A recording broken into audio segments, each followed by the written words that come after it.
नमस्कार मंडळी. आणि इथे आमचा स्वयंपाक चालू आहे. आमच्या इथे रुपाली ताईंचं कीर्तन आहे. ताईंच्या स्वागतासाठी ताईंच्या जेवणाचा प्रोग्राम आमच्याकडे होता, तर मग आम्ही ताईंच्या स्वयंपाकाची तयारी करतोय. तर इथे सगळे माझे नातेवाईक होते. माझ्या मावशीचा मुलगा, मावशीची सून, या आहेत माझ्या मावशी आणि ही माझी मावशीची सून, मावशीचा मुलगा. आणि मी मस्त लसूण वगैरे ठेचत होती. पनीर किसलं, पनीरची भाजी, मटकीची भाजी आणि शेपूची डाळ टाकून भाजी. मस्त स्वयंपाक करता करता चहाचा आनंद पण घेतला मस्त.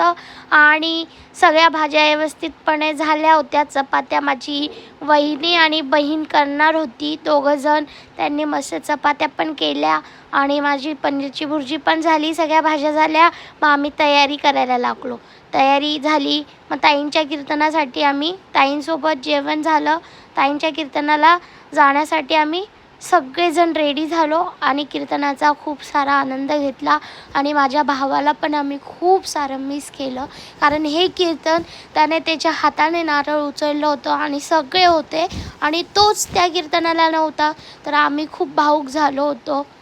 आमच्या भाऊला खूप मिस केलं आणि मस्त आम्ही सगळेजण घरी आलो. दादाच्या आठवणी काढल्या आणि सगळेजण झोपलो.